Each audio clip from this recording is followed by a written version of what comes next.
Live mula sa TV5 Media Center Reliance. Kasama ang buong puwersa ng News 5. Ito ang 28th KBP Golden Dove Awards at 13th Makatao Awards Best TV Newscast. Frontline Pilipinas! Alam, matumbang si mo. Mga bata ka rin ito. Ang gumuhong grocery store na yan sa Jensan, may mga natabunan kasunod ng malakas na lindol. Search and rescue operation, pahirapan dahil sa sunod-sunod pa ring mga aftershock. Mga nagsilikas na biktima ng lindol, kanya-kanyang latag muna sa tabing kalsada. Supply ng tubig at kuryente, hindi pa naibabalik. Ilang kalsada tulay, nagkasira-sira kaya hindi madaanan. Ang latest sa mga lugar na pinakanapinsala ng lindol sa Mindanao, ihahatid ng News 5 live. Pagkamatay ng dalawang basketball player ng Ateneo matapos malunod sa dagat sa Aurora, pawang aksidente ayon sa mga pulis. Nanay ng biktimang si Rene Baterbonia, labis ang hinagpi sa sinapit ng kanyang anak. Ba't napunta dun sa dagat? Kasi basketball naman yung anak ko, hindi naman swimming. Masakit. Isa pang trahedya. 14 anyos na binatilyo, nalunod din nang magkayayaang maligo sa ilog sa Calasiao, Pangasinan. Sa NBA naman, US President Donald Trump binu sa Game 3 ng New York Knicks at San Antonio Spurs. And bright stars through the perilous fights. At eto na nga, Matteo Gudicelli, ikukwento ang mga sakripisyo at kabayanihan ng ating mga sundalo sa dokumentaryong Patriots. Ginawaran pa siya ng medalya ng AFP.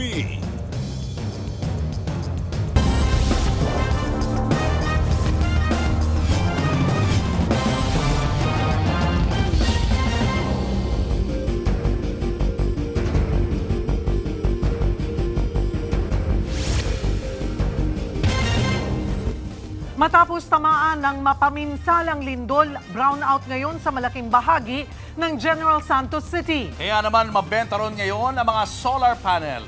Live mula sa General Santos City, nasa frontline na balitang yan si Mobile Journal Evan Tarinque.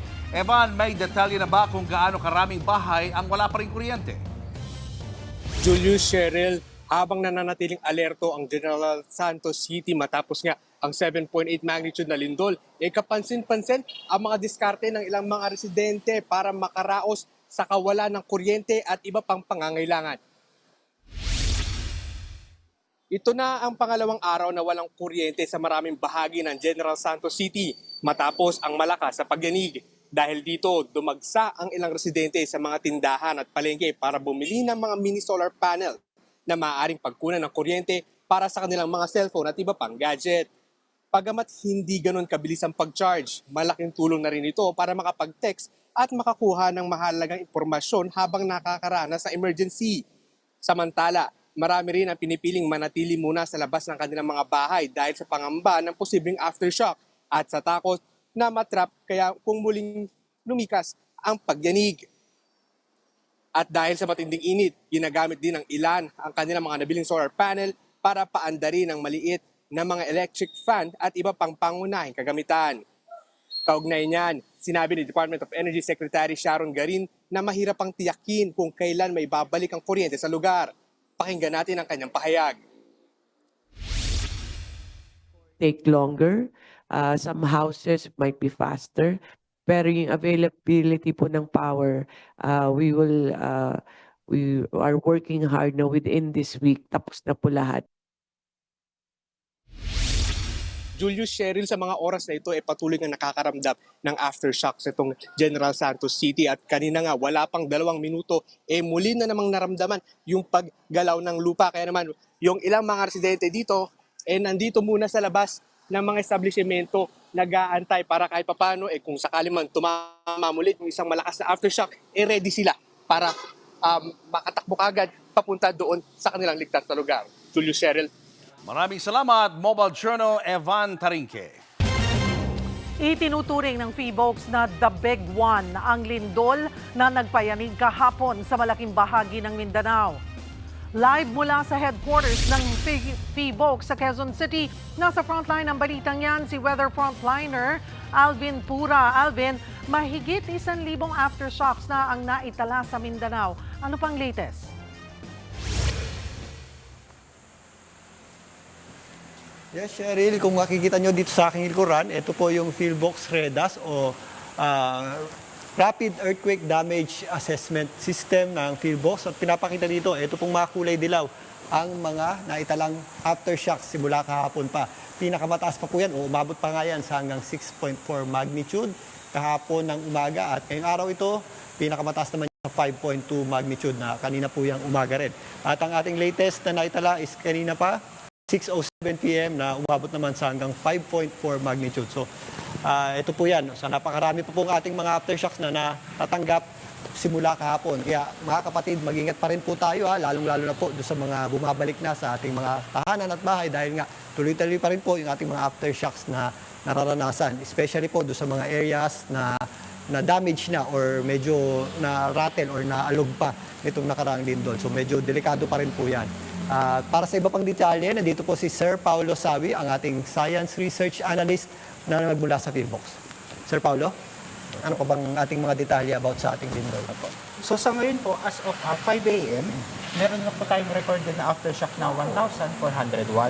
Then plotted po, o ibig sabihin, na-locate ng PHIVOLCS, which is nakikita nyo dito, nasa 403 po siya. Then ang mga felt po dito is 307 po. Then ang magnitude range o yung mga magnitude na naitala is from 1.3 to 6.4 po. Maraming salamat, Sir Paulo. Ma'am Cheryl. Alright, Sir Paulo, marami tayong mga kababayan na takot na umuwi sa kanilang mga bahay. At sabi nyo nga, yung mga aftershocks, may kalakasan pa rin. May 5.4, 5.2, 5.2, pinakamalakas yung 6.4. Posible bang magkaroon ng aftershock na mas malakas doon sa main shock or that would be considered as another earthquake? Okay po. So para natin basahin na aftershock siya, kailangan mas mahina po siya dun sa ating magnitude 7.8. Pag nagkaroon po tayo ng mas malaki pa po dun, hindi po natin siya pwedeng ituring na aftershock, bali ibang lindol po siya. At katulad nga ng nasabi ko, no, takot pa rin umuwi sa kanilang mga tahanan, yung mga kababayan natin. Paano ba malalaman? Ano ba, may mga senyales ba na ligtas nang umuwi yung mga kapatid natin pagdating doon sa mararanasan pa nilang aftershocks? Okay po. So maganda po niyan, bago po sana sila umuwi is kung meron po tayong mga municipal or city engineer po, no, mas maganda po na ipa-check po nila yung structural integrity po ng bahay po nila para malaman po nila kung safe pa po ba ito umuwi, nauuwian po. Bago po sila tuluyan tumira or bumalik po doon. Sir Paulo, medyo technical at scientific itong paggalaw ng Cotabato Trench na dahilan nitong lindol. Pwede niyo hubang i-explain sa amin ito? Okay po. So, ang Cotabato Trench, try po natin i-zoom out to. So, mahaba po ang Cotabato Trench. From dito po, I think Pagadian po itong part na to. So, offshore po ng Pagadian sa dagat. Pababa po yan hanggang dito po. So, yung gumalaw po or yung lindol po nangyari is nandito po yung epicentro niya po. So, makita po yun, napakahaba po. Usually po, yung mga mahabang generator natin or yung mga trenches po natin, nakakapag-produce po sila ng mga malaking lindol po. Example po, dito din po sa area, noong 1976, meron tayong yung Moro Gulf earthquake, which is, ang magnitude niya po is around 8 po. Then, nakapag-produce din po siya ng tsunami. So, itong Cotabato Trench po is parang notorious po siya na nakakapag-generate po or nakakapag-produce ng mga lindol ng mga malalaki po. Ito pong movement nung binabanggit yung Cotabato Trench ay tinuturing niyo pong the big one dyan po sa Mindanao. Paano po natin ihahambing ito dito sa inaabangan po natin na possible movement ng West Valley Fault sa Luzon? Okay po. Pag sinabi po kasi natin big one, isa siyang malaking lindol na nangyari sa isang lugar. So kaya itong sa Sarangani po, tama, itong event ko po kahapon na lindol is big one na po siya since malaki, siya na po yung malaki sa area po. Tapos kung i-compare po natin yan dito sa inaasahan po natin lindol sa West Valley Fault, iba pa pong big one po yun. So yung big one po na ito is big one naman po sa Metro Manila. Pwede natin siya may turing na ganun po. Maraming salamat, Sir Paulo Sawi, Science Research Analyst ng DOST PHIVOLCS at sa ating weather frontliner, Alvin Pura. Nasa pool sa video ang mga residenteng nataranta nung kasagsagan ng lindol. Meron pang mga napadasal at meron mga naiyak na lang. Narito ang Frontline Report. Mabilis ang binitbit ng lola na yan ang kanyang apong nakaupo sa sofa. Pero sa lakas ng pagyanig na naramdaman, hindi na nakalabas ng bahay ang maglola. Napakapit na lang ang ginang sa kortina habang umaalog ang lupa. Si Lola, walang ibang nagawa kundi sumigaw ng Lord. Kwento ng ay padala dahil walang madaanan papunta. Sa video naman na ito sa General Santos City, umiiyak at patakbong niyakap ng lalaking yan ang kanyang mga anak habang lumilindol. Umiiyak pa si tatay. Kapansin-pansin ding nakashort lang ito at iisang tsinelas lang ang suot kamamadali para sunduin ang kanyang mga anak. Mga anak na sana through cesarean procedure si Maria Casey nang biglang nang lumindol, nasa operating table na siya nang yumanig. Agad namang rumisponde ang mga medical staff at bumaba sila ng gusali. Kwento niya, sisimulan na sana ang procedure ng yumanig.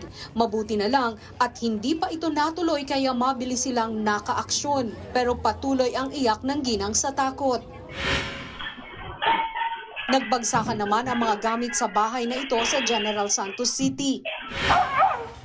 Sa Sarangani naman, teamwork na binabakbak ng dalawang residente ang bumagsak na pader na yan mula sa isang paaralan sa Sarangani. Pahirapan dahil sa kapal nito. Maya-maya, bigla na lang lumitaw ang isang aso. Nasa maayos na itong kalagayan. Nagbabalita mula sa Frontline, Margie Bentulan, News 5. Umakyat na sa 37 ang patay sa lindol na itinuturing na the big one sa Mindanao. Marami sa mga namatay, residente sa General Santos City na ngayon nasa state of calamity. Live mula sa Gensan, ania sa Frontline sa balita, si Bril Montalvo ng News 5 Mindanao. Bril, anong update sa paghahanap doon sa 4 na nawawala pa matapos nga nitong lindol? Cheryl, umabot na sa 13 ang bilang ng mga nasawi dito sa General Santos City, bunsod na nangyaring magnitude 7.8 na lindol. 2 empleyado naman ng gumuhong grocery store dito sa lungsod ang patuloy pang pinaghahanap ng otoridad. Ano, matumbang si mo. Mga bata ka rin ito.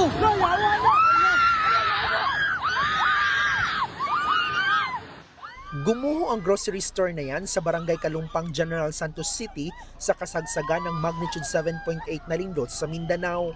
Sa lakas ng impact, nabalot ng usok ang lugar. Ang masaklap, may mga taong natabunan sa loob. Kita sa drone video na ito ang wasak na pamilihan. Mula kahapon, patuloy ang search, rescue at retrieval ng mga otoridad. Nagpasok na rin ng mga K9 unit para hanapin ang mga biktima. Si Nanay Juslinda Diluvio naman nakaupo sa harap ng gumuhong pamilihan habang hinihintay ma-rescue ang kanyang anak na lalaking si Joey. Alas 2 siguro to, alas 3 sa hapon. Sabi sa anak ko, Mama, magpunta ka doon sa Sibor, Kalumpang. Kung bakit? Sabi niya, nandoon si Joey nag-duty. Sabi sa kapatid niya, na-trap daw si Joey. Pero kahapon daw, ang sabi raw sa kanya ng mga otoridad, hindi na-rescue ang kanyang anak. Sabi sa akin, bukas na lang magbalik na kayo kay mag-retrieval, hindi na-rescue. Kaya wala ng heartbeat. Mahirap tanggapin sa nanay. Yung anak nandoon, hanggang ngayon. Ewan ko. Ang panawagan ko, sir, gusto lang ko nga ngayon magkuha na doon para nga manahimik na kami. Isa lang ang anak ni Nanay Joslinda sa mga hindi pa nakukuha sa loob ng grocery store na yan. Ayon sa mga opisyal, hirap ang pag-rescue dala ng sunod-sunod na aftershock. Delikado rin daw ang kalagayan ng gumuhong istruktura. Pagdating po ng ating structural engineer, nakita po nila kung gaano po siya kadelikado sa loob. So, as advice niya po, hindi na po talaga safe na mag-ano sa loob. So, ang sabi niya po, kailangan po natin ng mga heavy equipments para makuha na po talaga yung mga debris sa taas. Ang mga residente naman nananatili sa evacuation ng kanilang barangay. Pare-parehas silang takot na muling lumindol. Si Nanay Anacita Cabradilla, suot-suot pa ang kanyang rosaryo nang kausapin namin. Kung ako, ma'am, gusto ko na talagang umuwi sa amin. Pero wala akong magagawa kasi kung uuwi ako, wala din kaming matutulugan kasi nakakatakot sa loob. Sa labas ng paligid namin, nagkabitak na ang lupa. Nakakatakot na kasi lumambot din ang lupa kasi malapit lang kami sa dagat. Ang isa ring gumuho sa General Santos City ang fast food chain na yan. Kanina, nilibot ng News 5 ang mga gusaling yan kung saan nagkalat ang mga debris. Isa nga sa mga apektado ng lindol ang General Santos Medical Center. Kaya ang mga pasyente rito sa mga tent at lilim ng puno na mamalagi. Bukod sa kanya-kanyang sakit na iniinda, nadagdagan pa yan ng pasakit ng init ng panahon at ang pangamba ng aftershocks. May mga lugar kasing nagkabitak-bitak sa loob ng ospital. Dahil sa mga bitak na nakita sa ospital, naabutan nga ng News 5 ang pasyenteng si Riza May Bartido. Para sa kanya, ikalawang buhay na ito matapos mabagsakan ang pader ng kanilang bahay ng lumindol. Balik kami na datog. Nadaganan kami ng kahoy at mga semento. Yung sanggol ko mabuti lang siya. Pero yung panganay ko nasugatan sa noo. Niyakap ko talaga silang dalawa para hindi mapuruhan. Tapos natumba kami, yung paa ko ang nabali. Sa may coastal area naman dito sa Jansan, inabutan ng aming team ang Philippine Coast Guard na patuloy din ang search and rescue operations. Inanod kasi ng dagat ang magpinsang lalaki na may edad 8 at 10 years old ng lumindol. Taga Maguindanao sila at nagbakasyon lang ang pamilya sa isang resort. Kasalukuyan po ako nakapahinga dyan pero ginatignan ko rin yung mga bata na dyan sa gilid. Tapos nung biglang lumindol, ikuha ko yung bunso ko doon sa pool na isa bago ako nakatakbo doon. Pagtakbo ko doon, ma'am, ang inabutan ko na lang yung malakas na tubig. Parang alon na. Parang nilamon na yung mga bata ba. Bumagsak talaga ng buo. Ininspeksyon naman ni DPWH Secretary Vince Dizon ang gumuhong General Santos City Tibuli-Surala Road. Ang kalsada kasi ang pangunahing daanan na nagkokonekta sa General Santos City papuntang Surala sa South Cotabato. Nagsasagawa rin ng clearing operations ang DPWH sa mga landslide areas sa kahabaan ng nasabing kalsada.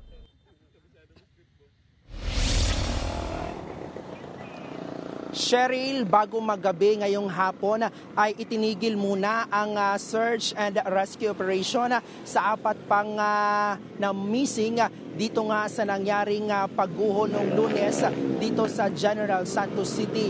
Ayon naman sa otoridad, ipapatuloy nila bukas ang nasabing search and rescue. Hindi umano sila titigil hanggat hindi nahahanap ito nga apat na mga nawawala. Samantala, Cheryl, kung mapapansin mo dito sa aking likuran ay napakaliwanag na kumpara noon kagabi na napakadilim kasi bumalik na ang ilang supply ng kuryente dito sa ilang barangay sa lungsod. At good news, Cheryl, kasi may mga establishment na din dito na nagbukas na rin ng kani-kanilang mga tindahan para naman sa mga residente nga dito sa General Santos City. Suspendido pa rin ang lahat ng antas ng klase at maging trabaho dito sa lungsod. Bagamat bumalik na ang supply ng kuryente sa ilang barangay dito sa lungsod, Cheryl, pahirapan pa rin ang linya ng komunikasyon maging sa internet. Balik sa iyo, Cheryl. Maraming salamat, Bril Montalvo. Sa mga kumot na ginawang tent, muna nakatira ang ilang lumikas dahil sa magnitude 7.8 na lindol sa Sarangani. Na-isolate din ang ilang barangay dahil sa mga nasirang tulay at kalsada. Live mula sa Clan Sarangani, nasa frontline ng balitang yan si Gary De Leon. Gary, gaano katindi ang pinsalang iniwan ng lindol dyan? Alam mo, Julius, 22 yung sinasabing casualty sa nangyaring ang lindol dito sa Sarangani. Ano? At 11 dyan, kumpirmado ng patay, pero 11 pa yung hinahanap. Pero naging problema rito sa Sarangani ngayon, yung mga kalsada at tulay na nasira. Napaiyak na lang ang padre de pamilyang yan sa Clan Sarangani habang tinitingnan ang wala ng buhay na mag-ina niya. Kabilang sila sa mga nasawi sa kasagsagan ng magnitude 7.8 na lindol kahapon. Matinding pinsala rin ang iniwan ng lindol sa bayan ng Maasim. Humambalang sa kalsada ang naglalakihang bato sa sitio Tampat. Gumuho ang mga bato mula sa mga bundok. Doble kahit ang mga tauhan ng DPWH sa clearing operation para maalis ang mga bato. Nagkabitak-bitak at gumuri ng bahagi ng kalsada sa parehong bayan. Kinordonan na ang nawasak na bahagi at pinag-iingat ang mga dumaraang motorista. Sa bayan ng Malapatan, maraming gusali at bahay ang nawasak. Kanya-kanyang latag ng mga kumot na ginawang tent ang mga bakwit sa gilid ng kalsada sa boundary ng Sarangani at General Santos City. Mainit, walang supply ng tubig at kuryente, kaya sadyang mahirap ang sitwasyon ngayon ng mga bakwit, lalo na ng mga bata at mga senior citizen. Manawagan po ako sa mga sa ating mahal na gobyerno na sana tulungan po kami sa aming sitwasyon ngayon. Sa tala ng PDRMO ng Sarangani, 43 bahay at establishmento ang napinsala. Higit 200 naman ang bahagyang nasira. Pinakanapuruhan ang mga bayan ng Glan at Malapatan. Nasira pa ang tulay na nagdurugtog sa dalawang bayan. Kaya mga may na-isolate na barangay. Halos tuluyan nang naputol ang tulay kaya doble kahit ng DPWH para ayusin ito. Matapos sirain ng lindol yung tulay na Malapatan, ganito na ngayon yung sitwasyon ng mga kababayan natin dito. Kinakailangan nilang tumawid dito sa ilog, magbayad ng entrance fee ng 10 piso, 150 pesos para sa motorsiklo na makakatawid sa balsa at 50 pesos para sa bangka. Titiisin daw to ng mga kababayan natin hanggang sa dumating ang araw na mabuo na ang kanilang tulay.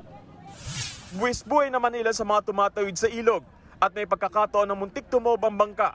Malaking dagok din daw sa mga residente ang dagdag gastusin sa pamasahe. Kung gani nyo, mahal pa, daghan kay dako kay mo bayran. Tapos pag abot dito, wapay tubig, Diyos ko Ginoo. Wala naman naitanang tuluyang gumuhong gusali sa Sarangani, pero naapektuhan ang mga government building at eskwelahan. Ongoing assessment, validation sa mga lugar na most affected itong earthquake. Kasi may mga provincial roads, national roads yung damage, even bridges na nag-collapse. Nasa 9,000 rin ang lumikas sa mga temporary shelter at mga tolda ng mga LGU kahapon. Pero higit kalahati sa kanila ang umuwi rin kalaunan matapos bawiin ng PBOX ang tsunami warning.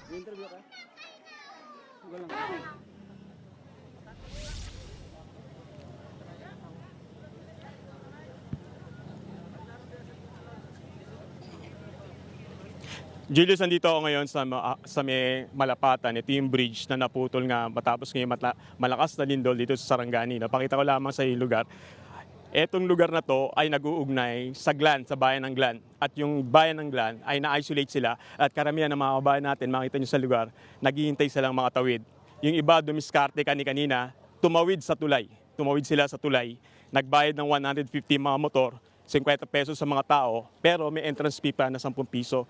Pahirap pa yung sitwasyon ng mga kababayan natin dahil makita ninyo itong lugar na to, may mga tumatawid pa dyan. Madilim na yan. At makita ninyo, senyas na lamang ng mga ilaw ng mga bangka ang makikita natin. Pero baka may magpumilit pang tumawid dyan at medyo bumaba na yung katig. Hindi na siya low tide, pero kanina high tide yan. Kaya medyo pahirapan nga yung naging sitwasyon. Ang isa pa sa nakita natin problema rito, walang kuryente, walang tubig at wala rin yung wifi. Kaya yung komunikasyon ng mga kababayan natin sa dalawang bayan dito sa Glan ay kulang. Ibig sabihin, kakamustahan sila, kailangan nilang tumawid dito at dumiskarte, especially kung bibili sila ng pagkain. At ngayon nakita nga natin dito sa lugar na to, may mga standby nga na ambulansya kasi yung may mga sakit, kailangan na lang itawid dito. At makita naman ninyo yung tatawiran. Mano-mano yan. Yan. Tinabunan na yan at ginamitan ng bulldozer kanina at susubukan ng DPWH na makompleto ito para makatawid na yung mga na-isolate nating mga kababayan sa dalawang bayan dito sa Sarangani. Balik sa iyo, Julius. Gary, linawin lang natin yung binabanggit mo kanina na entrance fee Para saan yun at saan nakapwesto yung mga naniningil ng tinatawag ng entrance fee na to? Alam mo, Julius, kasi yung lugar, private na lupa yan eh. Para tumawid ka dito sa tulay na to, dadaan ka sa mga kabahayan. At syempre may mga katig doon na mababa lang na pwedeng daanan ng mga tao at motorsiklo. Ngayon, sasakay sila ng balsa. At syempre may entrance fee. Syempre gumagamit ka ng lupa at walang hanap buhay kasi yung mga tao ngayon dito. Kaya didiskarte na lang sila para magkapera, para may panggastos. Syempre ganun yung sitwasyon nila ngayon dito eh. At yung mga kababayan natin gagamit naman ng balsa. Yung mga drum na nirolyo-rolyo ay sinasakay yung mga motor doon. 150, minsan 4, 5 sinasakay nila. Sobrang diskarte talaga no, yung ginagawa ng mga babae natin ngayon. Pero dito, sinubukan naman ng mga tauhan ng DPWH na kahit paano ibsan yung hirap na nararanasan ng mga kababayan natin. Kasi syempre, kung wala kang pera, hindi ka makatawid. Kaya iba, pinapayagan nilang tumawid. Tinutulungan nilang makatawid kanina. Pero hindi palagi. Pinagpapahinga nila dahil ginagawa pa itong tulay na to. At minsan yumayanig nga ito, lalo na kapag umakyat at dumadaan na yung bulldozer dito. Julius. Yan, nakikita nga natin yung mga eksena ng pagtawid ng ating mga kababayan. May mga nagbabalsa at may mga naglalakad lang. Ano sa tingin mo yung nagiging problema nila? Ano ba yung supply na nahihirapan silang kunin doon sa magkabilang areas ng lugar na yan? Kasi itong area na to, Malapatan and Glan, ay talaga yung main road na daanan ng dalawang bayan dito sa Sarangani. Pagkain syempre at inumin. Wala kasing supply ng tubig at syempre yung bilihan din ng pagkain para makatawid dun sa magkabilang bayan. Ito lang kasi nagsisilbing tulay nila. At kaya naging problema ito, naging isolated yung lugar ng Glan. Ito yung pinakalugar na to, papuntang poblasyon. Dahil nga ito lang yung kalsadang nag-uugnay sa kanila, papunta naman dito sa Malapatan para makarating sila ng Jensan. Kaya ang karamihan sa mga kababayan natin, maghihintay at magtitiis. Pero kawawa yung mga bata, may sakit. Kaya yung iba, lalo na yung may mga schedule sa mga doktor, kanina nakita natin binitbit para lang maisakay sa mga ambulansya na nag-aabang na rito para naman matulungan yung mga kababayan natin. Julius. Gary, so ngayon, gaano karaming pamilya yung affected doon sa mas apektadong barangay? At ano na yung mga paunang na ibibigay na tulong ng local government sa kanila? Alam mo, Cheryl, sa ngayon, mga 200 families yung initial na sinasabi no, na-isolate dito. Pero yung tulong, wala pa tayo nakikita dumarating na tulong. Pero DPWH pa lamang yung napapansin natin na nag-aasikaso nitong lugar na ito para nga ma-clear na siya. At nakita ninyo sa likuran ko, ayan, no, tumatawid na yung mga tao, mga dalang galon ng tubig para naman makakuha silang tubig. Talagang pahirapan kasi, Cheryl, walang kuryente, walang tubig, walang pagkain. Yun yung sitwasyon ng mga kababayan natin. Kaya naghihintay rin sila ng tulong galing sa kanilang mga LGU. Cheryl. Pwede nating makausap yung mga ilang residente dyan na talagang tumatawid at may apela din sila sa national government at sa mga kababayan natin na may kakayanan na tumulong. Oo, kanina kausap natin yung governor nitong Sarangani, no? Sabi niya gagawa naman daw nila ng paraan para magpadala nga ng ayuda dito sa mga kababayan nating na-trap dito sa area ng Glan, ano? At yung mga kababayan din naman nating na nahihirapan dito sa ngayon. Ay nakita niyo, marami sila rito. Dahil madilim at nahihirapan na nga sila sa buhay nila ngayon, ay gusto rin tulungan. Nananawagan nga sila kahit paano magkaroon ng pagkakataon na makapag-charge sila ng mga cellphone nila, magkaroon ng signal para yung communication, bukod sa nagugutom sila, nakakausap nila yung mga mahal nila sa buhay para makahingi rin sila ng sakrolo at maalis yung pangamba nila dahil bukod sa gutom ka na at kailangan mo pa ng hindi mo nakakausap yung mahal mo sa buhay, magulo yun. Kaya Cheryl, sa mga kababayan natin na handang tumulong, ipadaan na lang natin sa provincial office ng Sarangani ang pagbibigay ng tulong nila, doon natin idaan. At ngayong gabi, bago tayo matulog, isama natin sila sa ating mga panalangin. Gary, kausapin natin yung ilang mga kababayan natin dyan. Baka may gusto silang iapila na manggagaling sa kanila mismo. Baka may malapitan ka. Ang dami nila dyan, no? Go ahead. Kuha tayo ng isa. Sir, kamusta po kayo dito? Kamusta po kayo? Live po kayo sa TV5, Miss Cheryl. Yes po. Ano po mga pangangailangan ng kabayan natin, sir? Ay, bali, wala po kang idea kasi hindi po ako taga dito. Mas mabuti po interviewin nila po net yung taga dito. Sige, tama taga rito. Sige, kuya. Ano po mga pangangailangan niyo, sir? Pangalan mo, sir? Junjun Unding po. Ano po ang unang pangangailangan na kailangan niyo, sir? Sa amin po dito, ako is galing po ako ng Sarangani sa Provincial Engineering Office po. Since gusto ko rin po maka-monitor po sa Glan area, since area ko po ang... Anong pangangailangan din, sir? Siguro po yung kuryente natin at saka tubig, yung pangunahing pangangailangan. Then yung mga goods para din po sa mga tao po dito na medyo delay po sila sa distributions of foods. Sige sir, manawagan po kayo. Nais ko pong gusto ko po ipanawagan po sa kung sino man ang gustong tumulong po dito sa area na ito, boundary Malapatan and Glan, which is medyo bitin po sila sa kuryente, tubig at saka sa pagkain dahil po sa nasira pong tulay. So hindi po tayo makadali-dali na makakuha kung gusto natin na ma-provide yung needs natin po. Maraming salamat po sir. Tsaka yan, Cheryl, kuha tayo na isang residente na mahirapang ano. Ate, kuya. Ate, kamusta po kayo? Ma'am, kamusta po ang pagtawid? Hindi ma'am, live po kayo sa TV5. Kamusta po ang sitwasyon natin? Actually, nag-struggle talaga kami sa travel. From Glan talaga kami. So, ilang sakay pa kami nakarating kami dito. So, yun lang po. Thank you. Okay. So, yun, medyo nahiya yung mga kababayan natin. Mga pagod na iba rito, naglakad eh. Yung kailangan ng tricycle dito, papunta rito sa kabila is 600 pesos. Kaya kawawa talaga. Kung wala ang budget dito, kawawa rin talaga yung mga kababayan natin. Cheryl. Gary, pwede ba natin masilip yung malalim na bahagi niyan, ng tulay na yan? Yun doon sa mga tinatawiran, pwede ka bang maglakad ng konti dyan para magkaroon ng idea yung ating mga viewers kung gaano kalalim to?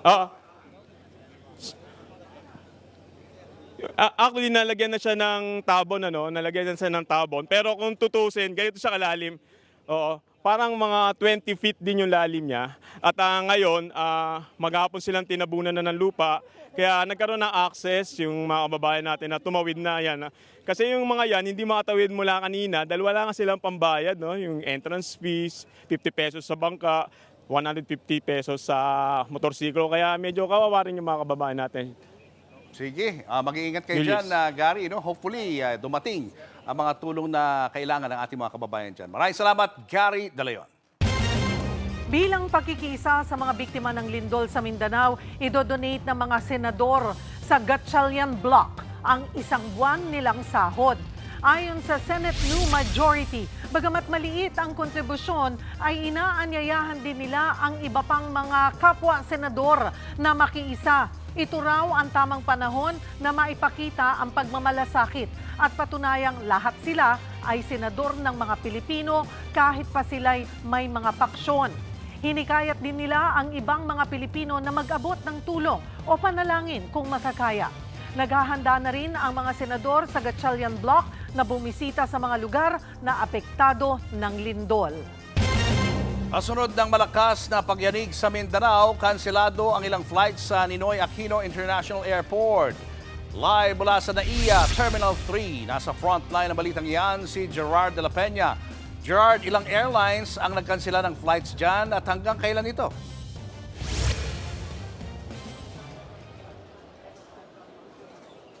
Julius, tama ka, nagkansela na nga ng mga flights ang Philippine Airlines at ang Cebu Pacific papunta at manggagaling dyan sa General Santos City. Ito nga ay matapos itong magnitude 7.8 na lindol na tumama dyan sa General Santos.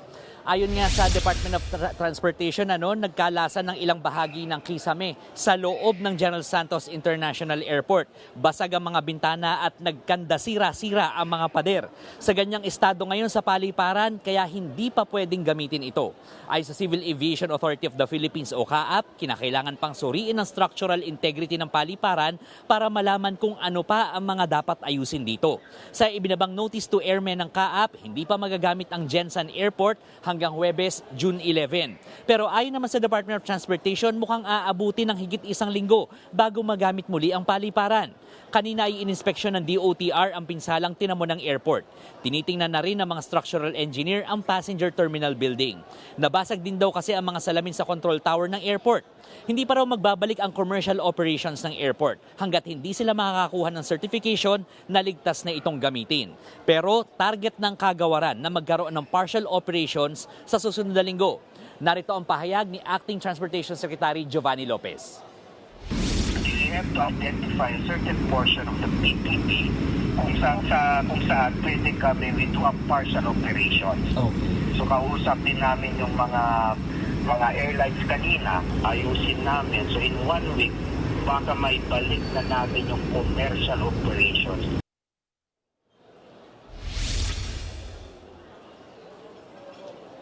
Tinatayang nasa 135 million pesos ang magagastos para maisaayos ang terminal. Papalitan daw ng tempered glass ang mga salamin para mas ligtas para sa mga pasahero. Sa 63 flight na kanselado ngayong araw, paalis man o papuntang Gensan, apektado rito ang higit 1,700 pasahero. Pinayuhan silang gumamit muna o gamitin muna ang Davao International Airport at ang Awang sa airport sa Cotabato. Magbibigay naman daw ng special permit ng DOTR para sa mga bus na maghahatid sa pagitan ng Davao International Airport, General Santos International Airport at Awang Airport sa Cotabato. Inanunsyo rin ni DOTR Secretary Giovanni Lopez na bagamat hindi mo nagagamitin sa commercial operations ang Gensan, bukas naman ito para sa military, humanitarian, government at cargo flights. Para raw yan matiyak na makakarating sa probinsya ang mga tulong nila o ang mga tulong mula sa pamahalaan at iba pang sektor. Samantala, target balikan ng DOTR sa mga susunod na araw ang mga nasira ring pantalan sa General Santos City at Sarangani. Julius, alam mo kanina kinukwento sa atin ng mga personnel dito sa NAIA na kahapon talaga nagkaroon ng mga mahahabang pila sa mga opisina ng mga airline dito para nga makapagparebook sila o makapagre-route ng kanilang mga flight. Madali lang naman daw kasi pwede naman nilang gamitin yung Davao International Airport o yung Cotabato Airport. Yun nga lang, syempre magbubus ng konti. Pero libre naman daw ang pagpaparebook o pwede naman daw i-refund na lamang ito o pwede rin yung binayad dito sa mga ticket na ito ay ilagay na muna sa isang travel fund. At yan ang advice ng mga airline sa mga pasahero. Julius. Maraming salamat, Gerard de la Peña. Samantala, umabot na sa 30 ang nasawi sa gumuhong gusali sa Angeles City, Pampanga. Pasado hating gabi kanina nang makuha ang ika-30 biktima mula sa guho. Bago nito, may nakuha ring bangkay pasado 9:30 kagabi. Nagpapatuloy pa rin ang search, rescue and retrieval operations sa lugar. Higit 2 linggo mula nang gumuho ang gusali. Nagpadala na rin ng K9 units ang Philippine Coast Guard para tumulong sa paghahanap. Wala pang impormasyon kung ilang biktima pa ang hinahanap. Nalunod sa ilog ang isang binatilyo sa Calasiao, Pangasinan.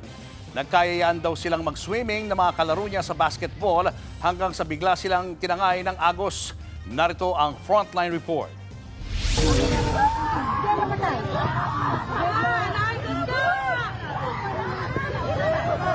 Nauwi sa trahedya ang masayasanang bonding na magkakaibigan sa Marusay River sa Barangay San Vicente, Calasiao, Pangasinan nitong Sabado. Ayon sa Calasiao MDRRMO, nagkayayaan ang 5 magkakaibigan na maligo sa ilog matapos maglaro ng basketball pasado 1:00 ng hapon noong Sabado nang mapunta sila sa malalim na parte ng ilog at tangayin ng malakas na agos. Nailigtas ang 4 pero bigo silang mahanap ang isa pang binatilyo. Ito pong mga naligo po doon is magkakaibigan po sila, nagkayayaan po na din maligo doon sa ating ilog. And unfortunately nga po, napunta sila doon sa may malalim na part at medyo may kalakasan silang agos. 5 magkakaibigan po. Yung 2 kasi nauna silang umahon. And then yung 2 is na save na po ng mga kasamahan din po natin. And then yung isa is yun siya yung naiwan. Nakuha na. Inabot ng 16 na oras ang isinagawang search and rescue operation ng pinagsanib na puwersa ng BFP, Calasiao Police at MDRRMO. Pasado 7:00 ng umaga nitong linggo, na-recover ang katawan ng binatilyo. Na-retrieve siya, no signs of life na po.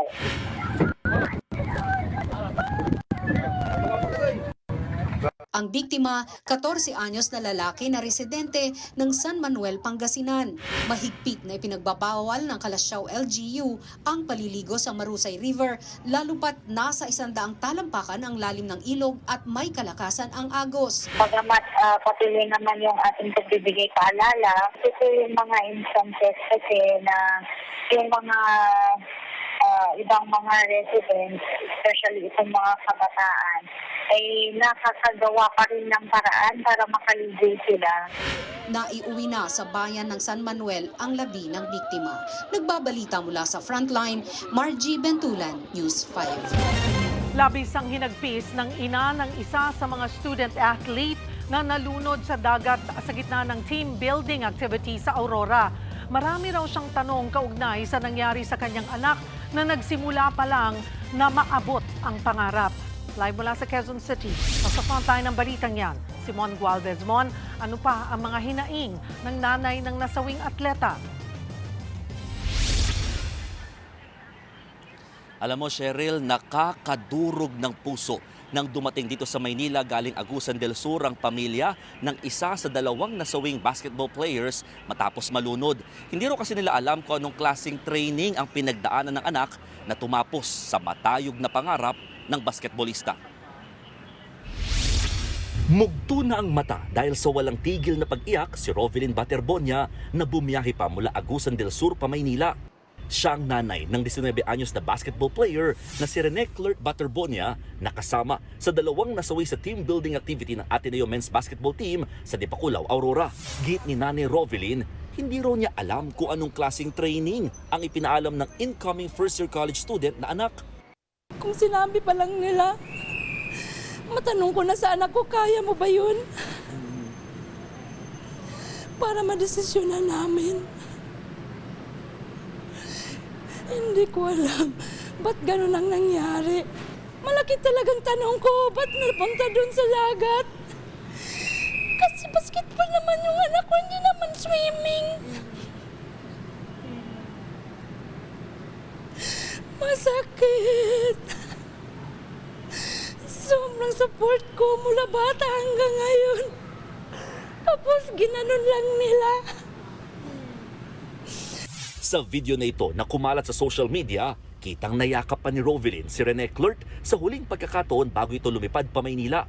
Kwento ni Nanay Rovelyn, pumayag pa raw siya sa anak nang magpaalam na ilang araw mawawala para sa training. Excited na raw kasi si Rene Clert na maglalaro para sa Ateneo Blue Eagles men's basketball team. Sabi ko, sige nak, mag-amping. And then, dapat ingatan yung katawan kasi isa lang yun. Kasi akala ko training lang na hindi military training. Ano ba yun? Kasi kung alam ko lang na may training sila na ganyan, ma'am, kahit mahirap kami, hindi ko yun ipapahamak yung anak ko. Ang masaklap, huling ipinangako pa raw ni Rene Clert sa kanyang ina na iaahon sa kahirapan ng pamilya. Hey, ma'am, sakit. Pangarap niya ng mga anak ko.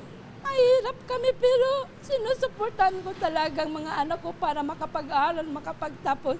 Kasi dyan namin hinuhugot sa mga talent nila yung paghihirap namin. Sa ngayon, marami pa raw tanong ang pamilya ni Rene Clert lalo't hindi raw kasi kumpleto ang mga impormasyong ipinararating sa kanila. Kahit isang picture wala silang send sa akin. Wala naman lang silang sabi, ma'am, ito na yung anak mo, nakukuha na namin sa dagat. Tapos dadalhin na namin ito sa Maynila. Wala talaga. Wala silang sinasabi sa akin. Tapos biniyahin nila yung anak ko. Hindi man lang nila binihisan, walang damit, yung shirt basa. Tapos wala pang staff na sumasama sa yung nagsundo sa kanila na pulinarya yun. Kaya kung si Nanay Rovelyn daw ang tatanungin, tila may naging pagkukulang sa insidente. Sa tingin niyo po ba may foul play po dito? Talaga. Kasi yung anak ko daming pasa. Ba't sana ba galing yung pasa? Bakit ba ganyan? Ang dami nila doon tapos walang nag-rescue. Ba't nila pinapalangoy la yung anak ko na may 20 kilos yung nabigat? Pero sa inisyal na pag-iimbestiga ng Aurora Police, wala raw foul play na nangyari. Base po sa ating nakuhang salaysay ng mga kasama niya ay ito pong insidente na ito ay talaga pong purely accident. So natural accident po yung pangyayari. Hindi po talaga inaasahan. Dagdag pa ng mga pulis, hindi raw itong unang beses na nagsagawa ng kaparehong aktibidad ang basketball team sa isang private resort sa bayan. Meron din daw lifeguard na naka-duty sa lugar pero nagkataong hindi na nakayanan ng dalawang biktima ang malakas na alon. Meron po sila activity na kung saan lumalakad po yung mga players natin doon sa dagat, sa may tabing dagat, ang mga nasa hanggang kita po yung lalim ng tubig. At bigla na lang po silang napunta sa malalim na parte. Bigla silang tinangay ng current papunta po sa mas malalim na lugar ng dagat. Bukod kay Butterbonia, nasawi rin ng second-year college student na si Divine Adili na isang Nigerian national. Sa isang pahayag, kinumpirma ng Ateneo de Manila University ang pagkasawi ng dalawa nilang student athletes matapos malunod. Bukod sa pakikiramay, nakatakda rin daw magpaabot ng tulong ang universidad hindi lang sa mga naulila ng dalawang biktima kundi pati na rin sa mga teammates at iba pang naapektuhan ng trahedya. Ang Philippine Sports Commission naman nakatakda raw magtatag ng Sports Stakeholders Panel bilang pakikipagtulungan sa ginagawang investigasyon. Layon doon itong malinawan ang mga umiiral na polisiya patungkol sa mga ginagawang training o practices habang sinisiguro pa rin ang kaligtasan ng mga atleta. Cheryl, sa ngayon katatapos lamang ng ginawang autopsy sa labi ni Rene Clert Butterbonia matapos pumayag ang kanyang magulang para nga malaman kung nagkaroon nga ba ng foul play o nagkaroon ng mga hindi maayos na turing dito nga sa kanyang anak sa ginawang team building activity. Pinangunahan ito ng National Bureau of Investigation kasama ang PNP-CIDG base na rin sa hiling at panawagan ni Manila 3rd District Congressman Joel Chua. Hiling ng kongresista ay talagang makita yung lahat ng anggulo at walang mangyaring cover-up para nga dito sa reigning MVP ng basketball sa palarong pambansa noong 2025. Samantala, sa pinakahuling pahayag naman, de Manila University, sinabi nito na nakipag-ugnayan na rin sa kanila ang pamilya naman ng Nigerian national na si Divine Adili at hinihiling nito na madala na or makuha pabalik sa Nigeria ang labi ng kanilang anak na isang second year o sophomore college student. Cheryl. Maraming salamat, Mon Gualvez. Sa ibang balita, tinawag ng Malacanang na basura ang naging testimonya ng 18 nagpakilalang bagman ni Zaldi Co kaugnay sa flood control scandal. Pinunahan ni Palace Press Officer Claire Castro ang anyay mga inconsistencies o pabago-bago at hindi magkakatugmang salaysay. Isa na riyan ang pagbawi ng mga testigo sa pagkakadawit kay Senator Loren Legarda dahil nagkamali raw sila. Pinuna rin ni Castro ang inconsistency sa mga petsa at lugar. Pinararatangan ng mga nagpakilalang bagman ang ilang opisyal at mambabatas na tumanggap umano ng mali-maletang kickback mula sa flood control projects. Pero ayon kay Castro, hindi tatayo sa korte ang mga testimonya. Basura. Total, sabi naman nila, sila ay naghahakot ng basura. Yung ganitong klase, mga statements na pabago-bago, hindi po ito makakapasa sa masusing mga pag-aaral at pagsusuri ng korte.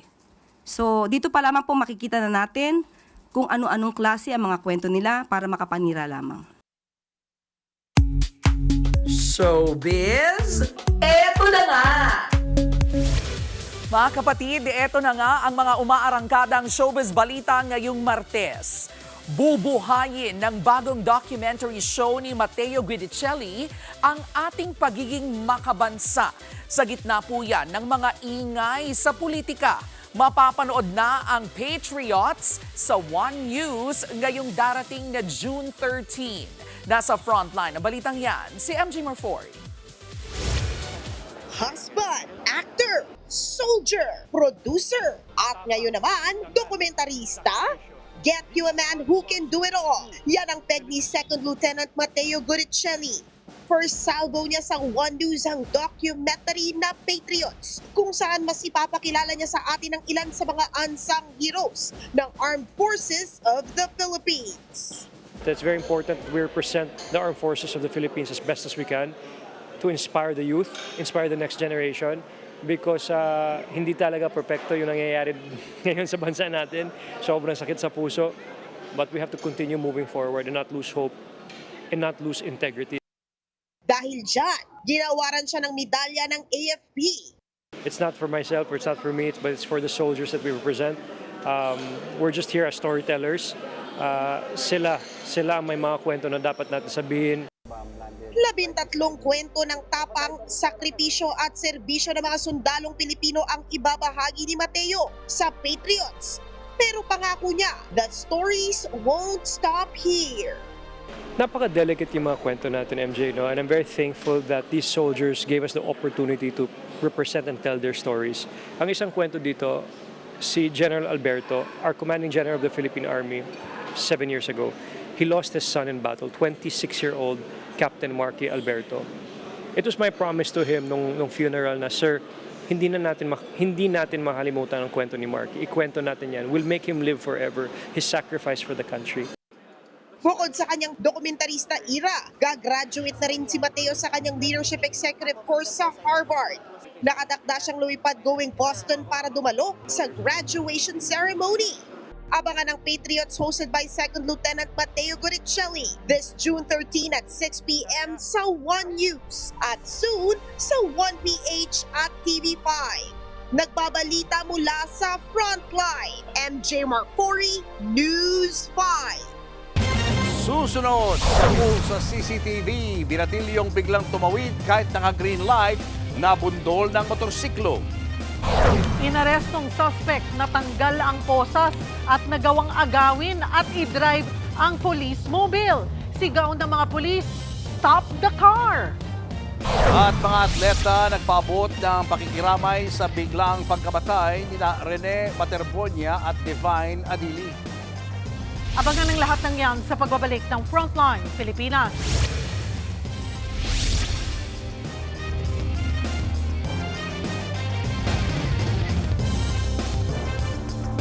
Mga kapatid, Julius Babaw po, nasa Middle East o saan mang dako ka ng mundo, manatiling may alam at may pakialam sa mga mainit na balita dito sa ating bansa. Simulan po natin ang bawat araw sa tuloy-tuloy na balitaan sa Frontline. Mag-follow at mag-subscribe sa social media pages ng News 5.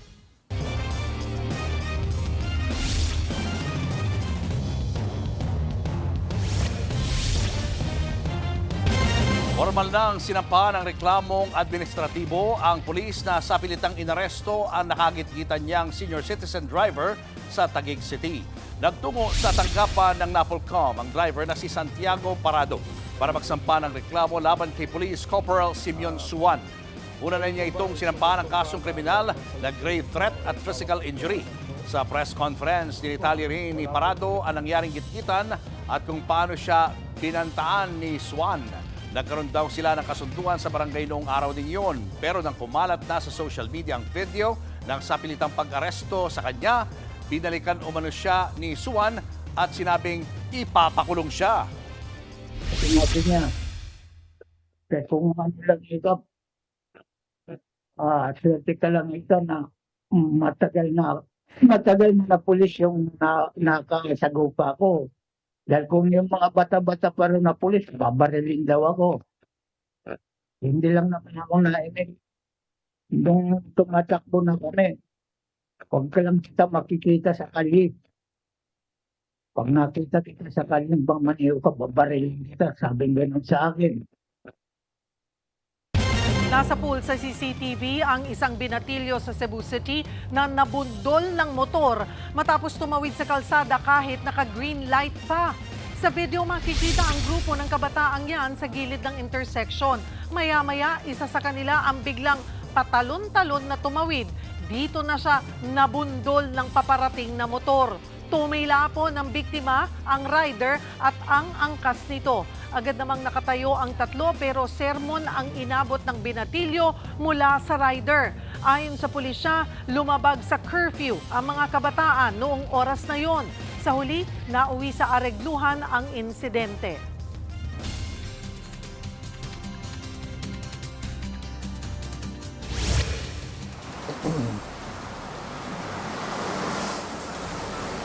Weather update tayo mga kapatid, El Nino na. Yan po ang inanunsyo ng Pag-asa ngayong hapon. Ang ibig sabihin po niyan, lumagpas na po tayo do sa 0.5 degrees Celsius above sa average natin na temperatura dito po sa kalagitnaan ng Pasipiko. Ibig sabihin po niyan, meron na nga po tayong El Nino or present na po ang El Nino natin. Sa ngayon, tayo po ay nasa mild o mahinang El Nino pa lamang, pero sa kalagitnaan ng taon or sa huling bahagi ng taon hanggang sa susunod na taon, posible pa po yung tumaas sa full-blown El Nino event at magpapatuloy nga yan hanggang sa susunod na taon. Ang ibig sabihin po niyan, yung ating drought ay inaasahan na po natin o yung ating tagtuyot ay mas aasahan na po natin sa huling bahagi ng taon, lalong-lalo na po sa tag-init sa 2027. Pero possible din po tayong makaranas ng mas marami pong pag-ulan dulot ng enhanced habagat naman sa kanlurang bahagi ng ating bansa, lalong-lalo na kapag may mga dumadaang bagyo dito sa kanto ng ating area of responsibility. So paghahandaan po natin yan mga kapatid at i-monitor po natin ang posibleng paglakas pa nitong ating El Nino sa mga susunod na buwan. Pero sa ngayon, ito pong ating habagat o southwest monsoon ang nakaka-apekto lamang dito sa kanlurang bahagi ng Luzon, diyan po sa kanlurang bahagi ng northern at central Luzon. Medyo mahina po yung epekto ng ating habagat pero mataas po ang ating tsansa ng pagulan sa ilang bahagi ng Ilocos Region, Batanes, kasama na po dyan ang area po ng Zambales. Ang natitirang bahagi po ng Luzon, Visayas at Mindanao ay magpapatuloy po tayong makaranas ng maaliwalas na panahon pero posible po yung ating mga pagulan tuwing sumasapit ang hapon at gabi. Sa Metro Manila po, magpapatuloy din po ang maaliwalas sa panahon. Maganda po ang ating panahon, magiging mainit sa tanghali pero pagsapit ng hapon, kung mapapansin nyo, medyo lumalakas po yung ating hangin, nagiging maulap ang ating panahon at kung minsan, meron tayong mga afternoon showers o thunderstorms. Ito po ay mga isolated lamang o hindi man masyadong nagtatagal pero maghanda pa rin po tayo at paglalabas tayo ng bahay, ugaliin pa rin po natin ang pagdadala ng payong dahil minsan nakakaranas po tayo ng mga thunderstorms na posible po magpabaha, especially sa mga mabababang kalsada at posible rin po magdulot ng matinding traffic. At magpapatuloy pa po yan sa mga susunod na araw. At yan muna ang latest sa ating lagi ng panahon mula dito sa Philbox, Quezon City. Ito po ang inyong weather, Tito Alvin. Lagi may panahon para sa iyo. Sa ibang balita naman, matapos ang abulan at barilan, may banta naman ngayon sa seguridad ng Senado. Ang problema, magkaiba ang utos ng dalawang nag-aagawan sa liderato tungkol sa schedule ng pasok ng mga empleyado. Ang isa, work from home. Ang isa naman ay regular working hours. Nasa frontline ng balitang yan si Mean Los Baños. Mula 8 a.m. to 5 p.m., biglang naging work from home. Yan ang naging biglang pananabla sa Senado matapos lumabas ang impormasyon ukol sa isang posibleng banta sa seguridad ng institusyon. Kanina sa inilabas na utos si Senator Alan Peter Cayetano, pinapaalalahanan ang mga empleyado ng Senado na sumunod sa 8 a.m. to 5 p.m. work schedule dahil sa papalapit na Independence Day holiday. Ilang oras na lumipas, biglang naglabas din ng utos si Senator Sherwin Gatchalian na siyang inihalal ng kanyang mga kasamahan bilang acting Senate President. Sa panibagong advisory ni Gatchalian, pinayagan ng mga empleyado ng Senate Secretariat at Senate Proper na mag-work from home sa June 10 at 11. Ang dahilan, isang potensyal na banta sa seguridad ng Senate building at Senate premises na ipinaalam umano ng National Bureau of Investigation o NBI. Ayon kay Gatchalian, ipinabatid ni NBI Director Melvin Matibag ang nasabing threat sa naging Blue Ribbon Consultative Meeting kahapon. Dahil sa impormasyon ng security threat dito sa Senado, nakipagpulong si Senator Gatchalian sa Senate Executive Committee, gayon din sa Office of Senate Sergeant at Arms. Para yan mapag-usapan ang mga posibleng adjustment sa safety protocol. Kailangan daw kasing masiguro na ligtas ang work environment dito sa Senado para sa mga senador at mga empleyado. Giit ni Gatchalian, hindi dapat binabaliwala ang anumang intelligence information na may kinalaman sa seguridad. Kaya habang isinasagawa ang mga kailangang inspeksyon at security assessment, priority daw nila ang kaligtasan ng lahat ng senador at mahigit 2,000 kawani ng Senado. Suportado naman ito ni Senator Tito Soto. Ayon kay Soto, kung mapatunayang may malinaw at agarang panganib, pwede ring ikonsidera ang pag-lockdown ng Senado. Pero hindi lahat ay kumbensido. Kine-question ni Senator Alan Peter Cayetano kung gaano ka-credible ang nasabing threat. Tinatanong din daw niya kung bakit may mga senador umanong nasabihan habang may iba namang hindi naabisuhan ng parehong impormasyon. Giit ni Cayetano, kung totoo at maluba ang banta, dapat lahat ng miyembro ng Senado ay may alam. Kinwestiyon din niya kung bakit NBI ang nangunguna sa paglalahad ng impormasyon ng pagbabanta at kung na-verify ba ito ng iba pang ahensyang may mandato sa National Security at Intelligence. Isa pa sa tanong ni Cayetano, ang timing ng nasabing banta. Bakit daw kung kailan iniimbestigahan ang flood control scandal? Samantala, nagpahayag naman ng pangamba si Senator Ping Lacson. Anya, may nakarating na mga ulat na bagamat hilaw pa at hindi pa kumpletong na-verify tungkol sa lumalaking pagkadismaya sa ilang hanin ng sandatahang lakas. Babala ni Lacson, delikado kung may mga grupong mananamantala sa ganitong sitwasyon para palalain ang hindi pagkakasundo at galit ng publiko. Sa ngayon, mananatiling naka-heightened alert ang Senado at habang patuloy ang verification sa nasabing banta, work from home muna ang karamihan sa mga kawani habang hinihigpitan ang pagbabantay sa seguridad. Ang Malacanang naman kasalukuyang vina-validate ang nasabing banta sa Senado. May babala ito sa nagdudulot ng security threats. It is now being validated and it has been deferred to the proper authorities. Sa mga nagtatangka, dahil nga may nauulinigan po na ganitong mga security threats, kayo man ay senador o ordinaryong tao na nagsasagawa nito, hindi po kayo makakaligtas sa kamay ng batas. Ang usapin naman ng special session, iginiit ng palasyo na magbati-bati muna ang mga senador. Ang gusto po ng Pangulo ay mauna ang Senado na magkasundo dahil kahit sabihin natin na mayroong hiling ang Pangulo para sa isang special session, kung sila mismo po ay hindi magkakasundo, mababaliwala po ang naisin ng Pangulo. Dapat ayusin po nila ang Senado para ito naman ay para sa taong bayan, hindi pang sarili. So unahin muna nilang maayos ang kanilang mga sigalot at ang kanilang mga isyu sa Senado. Nagbabalita mula sa Frontline, Mean Los Baños, News 5. Bumuhos ang pakikiramay para sa mga nasawing basketball player na sina Rene Baterbonia at Divine Adili. Si Ateneo de Manila University rookie Kiefer Alas sinabing iaalay nila ang upcoming season kina Rene at Divine. Sabi pa ni Kiefer, and I quote, kasama namin kayo sa bawat laro at laban. Si Sean Tuano naman ipinarating din ang mensahe ng pagmamahal sa kanyang aniyay brother na si Divine. Isang simpleng selfie naman kasama si Divine ang pinost ni kay Manny Ladiat. Nagpaabot din ng pakikiramay ang kapwa palarong pambansa standout ni Rene na si Dyrek Duterte. Ipinost niya rin ang last photo na raw pala nila sa kakatapos lang na palaro. Showbiz, eto na nga! Mga kapatid, ito na nga, emosyonal si Mommy Jonicia Pacquiao o Mommy D nang makita ang kanyang apo na si Jimuel na matagal na pong naninirahan sa Amerika. Pagkatapos ng iyakapan ng maglola, ipinakilala naman kay Mommy D ang apo nito sa tuhod na si Baby Clara. First meeting yan ni Mommy D sa kanyang great-granddaughter at sa partner ni Jimuel na si Caroline. Bumisita po si Mommy D sa Amerika para makasama ang kanyang mga apo at ilan pang miyembro ng kanilang pamilya. Ito pa nga, pagkatapos ng halos 3 taon na relasyon, nauwi sa tahimik na hiwalayan sina Ariana Grande at Wicked co-star niyang si Ethan Slater. Ayon nga po sa mga lumabas na report, maayos ang naging breakup ng dalawa at mutual ang kanilang naging desisyon. Friends pa rin naman daw sina Ariana at Ethan. 2023 nang maging public ang relasyon ng dalawa na sinalubong ng kontrobersya dahil halos kasabay ito ng pakikipaghiwalay nila sa kani-kanilang partners. Sa ngayon, parehong nakafocus muna sa kani-kanilang mga karera sina Ariana at Ethan. Susunod, magnanakaw. Envelope na may lamang 350,000 pesos, dinukot. Inarestong suspect, pinusasa na pero nagawa pang mang-agaw ng pulis mobil. At matapos mag-champion sa Birmingham Open, Alex Ayala sasabak naman sa London para sa Queen's Club Championships.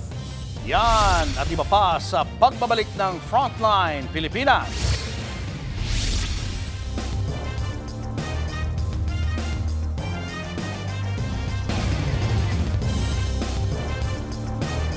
Mga kapatid, Julius Babaw po. Nasa Middle East o sa amang dako ka ng mundo, manatiling may alam at may pakialam sa mga mainit na balita dito sa ating bansa. Simulan po natin ang bawat araw sa tuloy-tuloy na balitaan sa Frontline. Mag-follow at mag-subscribe sa social media pages ng News 5.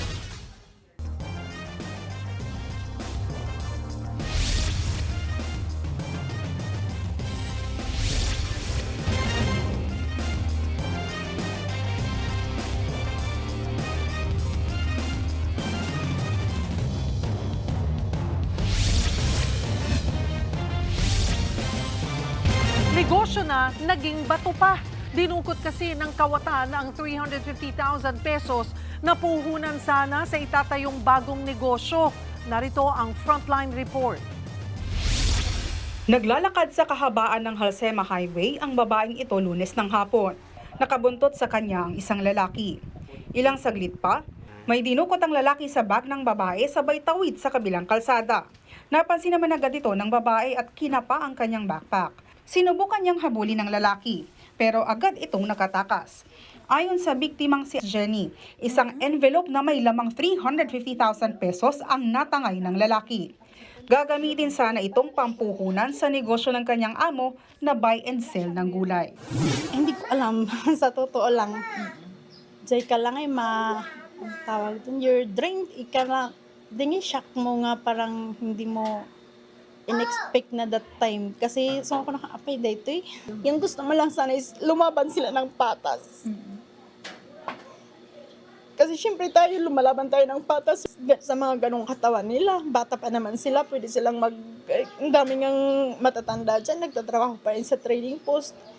Kasi isipin mo, pagka kahit yung pira na yun, ang laki-laki, tapos papakain mo sa pamilya mo, wala rin patutunguhan.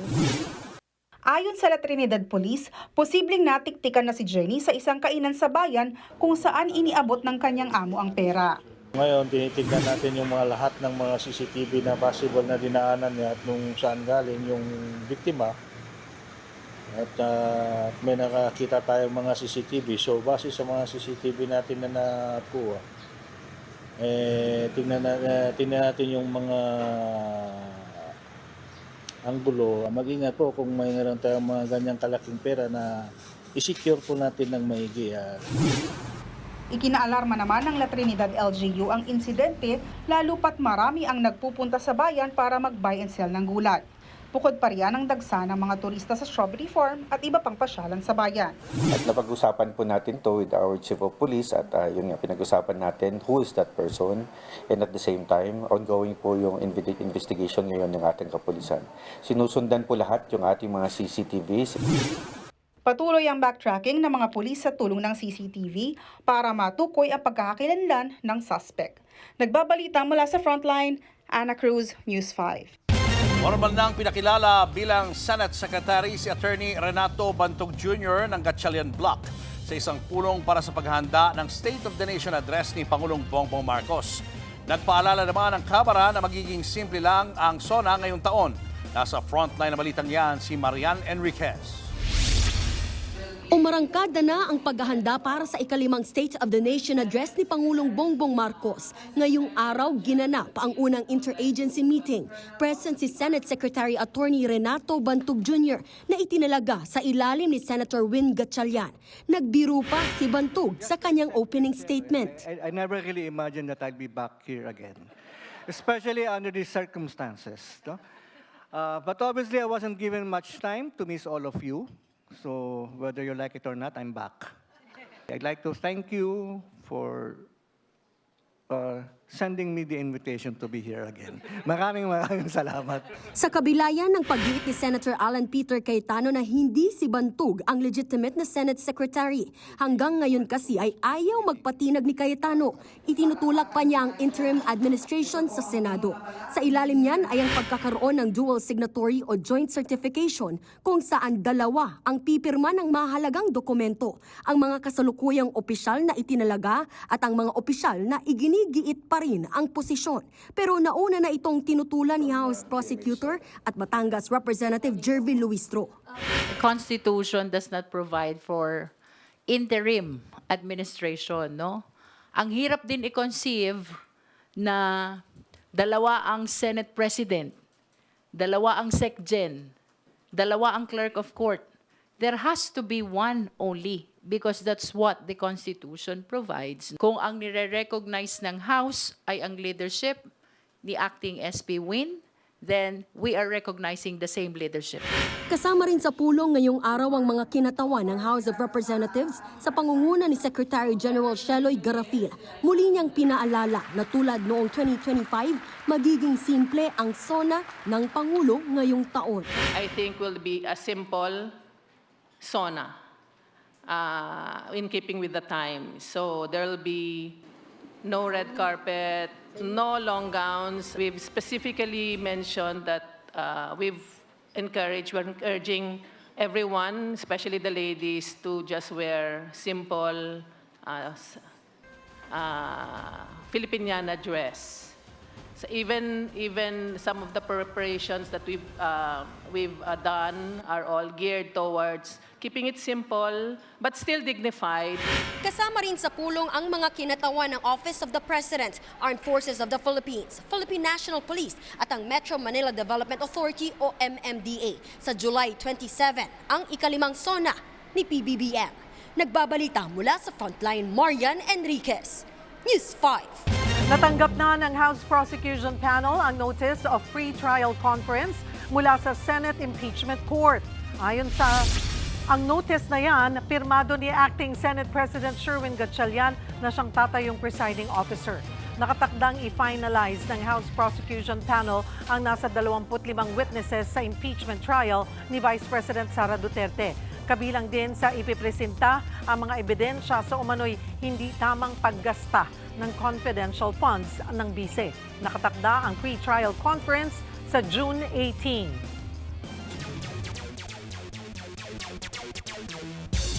Matapos kunin ang kampyonato sa Birmingham Open, sumabak uli si Pinay tennis ace Alex Ayala sa isang panibagong torneo. Sa pagkakataong ito, nasa HSBC Championships naman siya sa London. Kaharap niya ngayong gabi ang Chinese player na si Zhang Shuai para sa round 1 ng tournament. Kabilang sa mga kasali dito ay ang ilang Grand Slam champion sa mundo ng women's tennis. Matatanda ang 2 araw pa lang ang lumipas nang makuha ni Alex ang kanyang championship title sa Birmingham Open. Bigo ang Alas Pilipinas na manalo kontra South Korea sa 2026 ABC Women's Cup. Sa first 2 sets ng laban kanina, hindi nakuha ng ating mga pambato ang momentum ng laro. Sinubukan pang humabol ng Alas sa third set, kaso tuluyan na silang winalis ng South Korea. Ang final score 16-25, 18-25 at 22-25. Kasalukuyang may 2 wins at 2 losses ang Pilipinas sa tournament. Susunod nilang makakalaban bukas, June 10, ang Chinese Taipei na merong 3-0 record. Susunod, batang sakay ng pick-up, tumilapon at tumampas sa police mobile. Kumusta kaya ang kanyang lagay? Utos ni Davao City Mayor Baste Duterte na magtambak ng basura sa tapat ng DENR, binweltahan ng Malacanang at iniimbestigahan na raw. Ugaling basura. Kinukundi na ito at hindi pinapalakpakan. At US President Donald Trump binu sa Game 3 ng New York Knicks at San Antonio Spurs. Tutok lang mga kapatid, magbabalik pa ang Frontline Pilipinas.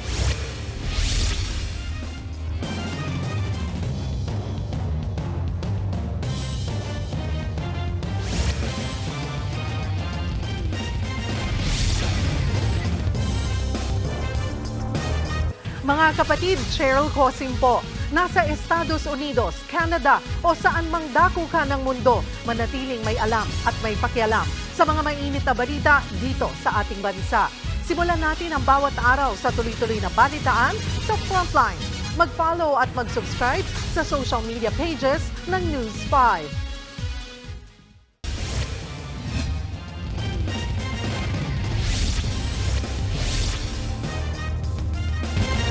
Sa Pulsa video, ang pagtilapo ng isang batang sakay ng pick-up sa Georgia, USA. Sa dashcam ng isang police mobile, makikita ang kumaliwa na sa intersection ng isang pick-up nang bigla na lang itong sinalpok ng isa pang pick-up. At sa lakas ng impact, tumilapon sa hood ng police mobile ang batang sakay ng ikalawang pick-up. Napunta naman sa tabing kalsada ang nasalpok na pick-up. Itinabi tuloy ng pulis ang nahagip din niyang sasakyan at agad nilapitan ang bata. Nagtamo ito ng mga minor injuries. Ayon sa mga pulis, ang unang pick-up talaga ang may kasalanan sa banggaan. Pero natikitan din ay ikalawang pick-up dahil napag-alamang hindi naka-seatbelt ang bata ng madisgrasya. Ugaling basura, ganyan kinundina ng Malacanang ang direktibang itambak ang mga basura sa tapat ng opisina ng DENR sa Davao City. Mismong si Davao City Mayor Baste Duterte ang nag-utos niyan kasunod ng pagpapasara ng DENR sa gumuhong landfill sa lungsod kung saan 3 tao ang namatay. Ayon kay Mayor Baste, yan ay para makita ng ahensya ang epekto ng pagsasara ng landfill. Pero hindi kinatuwa ng palasyo ang utos na yan. Hindi rin daw dapat tularan ang tinawag nitong ugaling basura. Ang tahasang pagpapakita ng kawalan ng galang sa batas, proseso at rule of law, ang siyang dapat na ituring na ugaling basura. Ito ang dapat na itapon ng mga abusadong leader na imbes na sumunod sa proseso para sa kapakanan ng komunidad ay maninisi pa, kinukundi na ito at hindi pinapalakpakan. Kanina kinumpirma ni Undersecretary Castro na iimbestigahan ng Department of Interior and Local Government si Mayor Baste. Anya, titignan kung nagkaroon ng kapabayaan o paglabag sa batas. Kinalampag niya rin ang mga LGU na ayusin ang waste management sa kanilang mga lungsod. Nabanggit po ni Secretary John Vic, maaari pong mapag-usapan at matignan kung may negligence at kung mayroong paglabag sa environmental laws. Pero ayaw natin pangunahan kung ano magiging action po dito ni Secretary John Vic Remulla. Tandaan po natin, kayo po ay para sa taong bayan, hindi pansarili, hindi po dapat katamaran o pangsarili ang iniisip.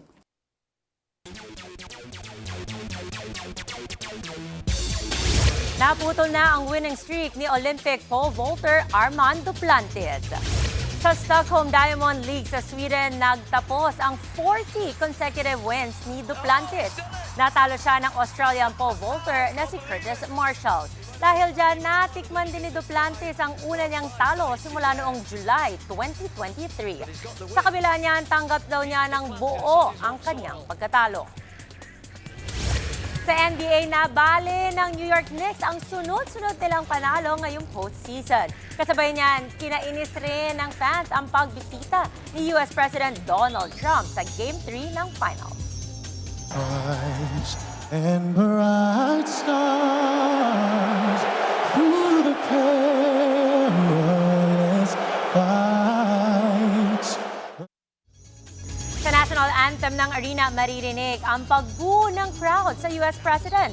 Sa tip-off naman, nag-dominate na ang Spurs sa first half ng laro. Humabol pa ang Knicks sa second half, pero sa huli, tinapos na sila. Ang final score, 111-115, pabor sa Spurs. Ito ang unang talo ng Knicks matapos ang kanilang 13-game win streak.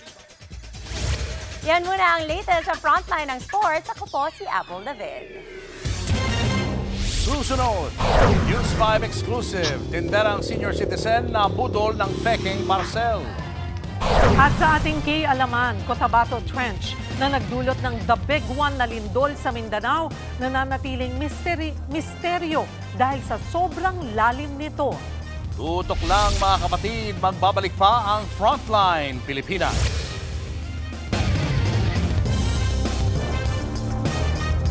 Mga kapatid, Cheryl Cosing po. Nasa Estados Unidos, Canada o saan man dako ka ng mundo, manatiling may alam at may pakialam sa mga maiinit na balita dito sa ating bansa. Simulan natin ang bawat araw sa tuloy-tuloy na balitaan sa Frontline. Mag-follow at mag-subscribe sa social media pages ng News 5.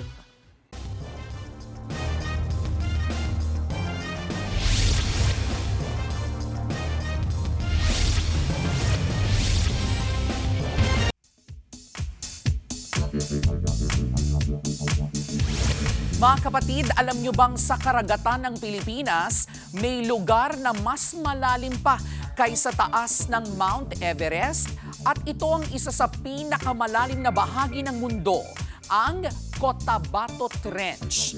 Nito nga lang pong Lunes ay gumalaw ito na nagdulot ng ayon po sa PHIVOLCS ay ang maituturing na the big one na lindol sa Mindanao.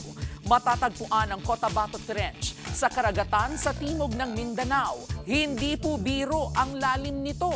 Umaabot ito sa mahigit 10 kilometro pababa. At kung ihuhulog mo rito ang Mount Everest na may taas na may higit 8 kilometro, abay lulubog pa rin po ito. Ganun kalalim ang Cotabato Trench. Pero hindi lang ito record sa lalim. Isa rin po ito sa mga dahilan kung bakit madalas makaranas ng lindol sa Mindanao. Dahil po sa lalim nito, nagsasalpukan ang malalaking tectonic plate ng mundo. Parang slow motion na suntukan ng kalikasan na tumatagal po ng milyong-milyong taon. Kapag gumalaw ang mga tectonic plate, naglalabas ito ng enerhiya na kayang magdulot ng malalakas na lindol. Kaya po maraming pagyanig sa katimugang Pilipinas ang iniuugnay ng mga sayentipiko sa galaw ng Cotabato Trench. At dahil nasa ilalim ng dagat ang trench, may posibilidad din po itong magdulot ng tsunami kapag malakas ang lindol. Kaya isa ito sa mga lugar na mahigpit na binabantayan ng mga eksperto. At sa sobrang lalim po nito, wala nang sikat ng araw na nakakarating sa pinakailalim. Isang madilim, malamig at halos hindi pa lubusang natutuklasang mundo. Sa katunayan, mas marami pa tayong mapa ng ibabaw ng Mars kaysa sa pinakailalim ng maraming trench sa karagatan. Kaya tandaan po natin mga kapatid, ang Cotabato Trench ay lagpas 10 kilometro ang lalim at hanggang ngayon ay patuloy itong gumuguhit ng kasaysayan sa ilalim ng dagat. Yan po ang ating K-Alaman. K-OK. Susunod, sa mga mahilig magpa-deliver dyan, doble ingat po. May nambubudol kasi gamit ang peking parcel at may nabiktima na niyan. At anak ni Dennis Padilla na si Claudia, nagpetisyon na palitan na ang kanyang apelyido. Yan at iba pa sa pagbabalik ng Frontline Pilipinas. Mga kapatid, Julius Babaw po, nasa Middle East o saan mang dako ka ng mundo, manatiling may alam at may pakialam sa mga mainit na balita dito sa ating bansa. Simulan po natin ang bawat araw sa tuloy-tuloy na balitaan sa Frontline. Mag-follow at mag-subscribe sa social media pages ng News 5.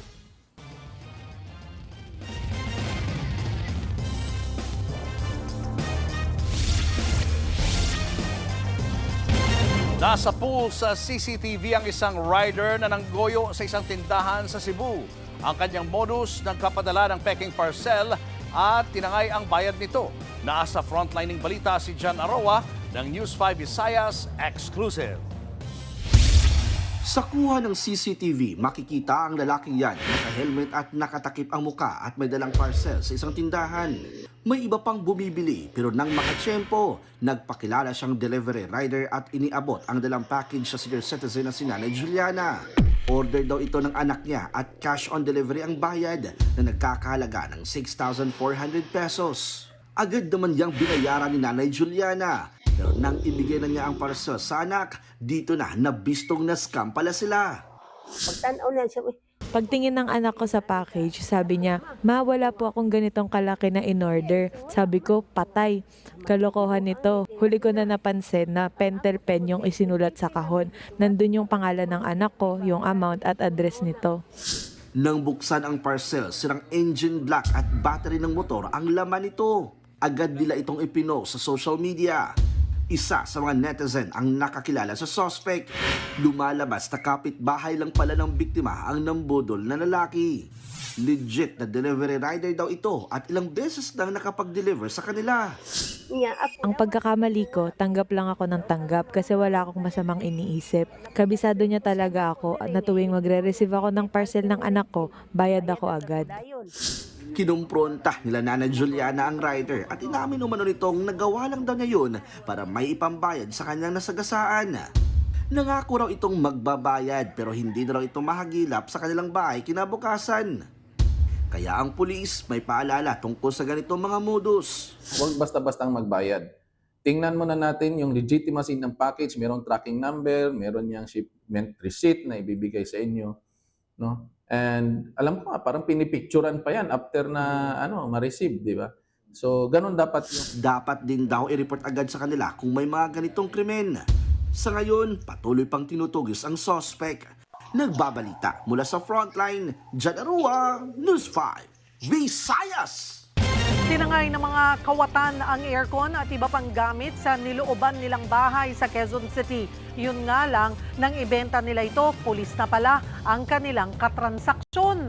Nasa frontline ng balitang yan, si Carol De Asa.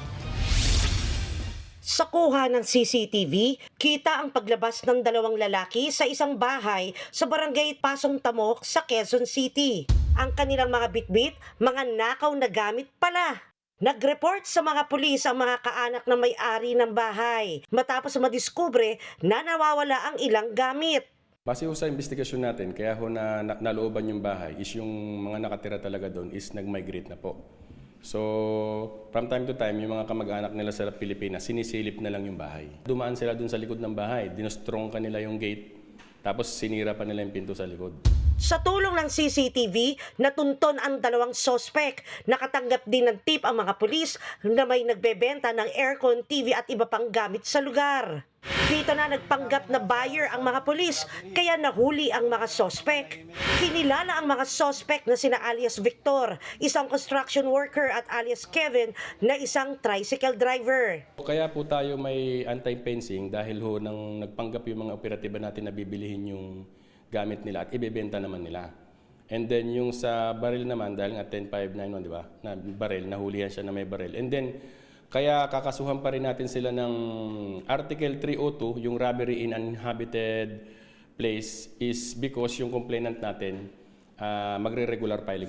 Na-recover sa kanila ang isang baril, mga bala at mga ninakaw nilang gamit kabilang ang TV at aircon. Nahaharap ang dalawang kawatan sa kasong robbery at paglabag sa Anti-Fencing Act Law at Comprehensive Firearms and Ammunition Act.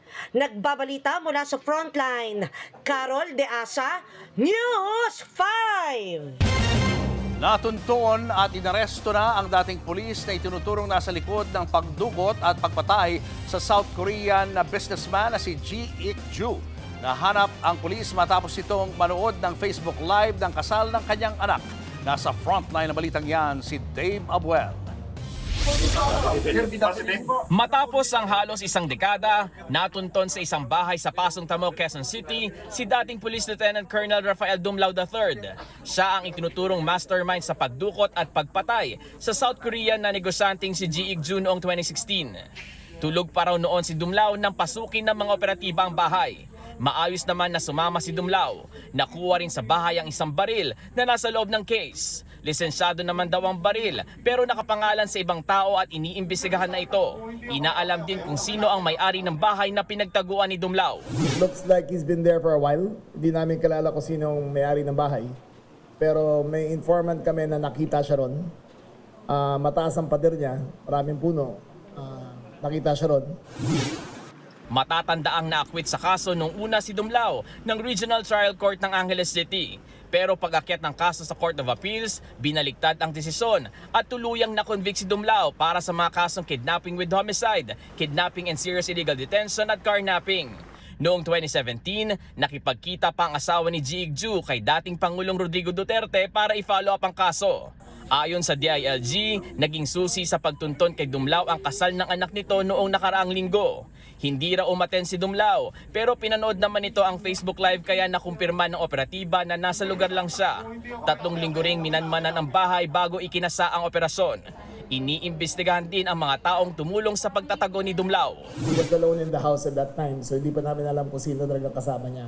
Pursue all angles and all leads to see how he escaped, who he was with, and to backtrack.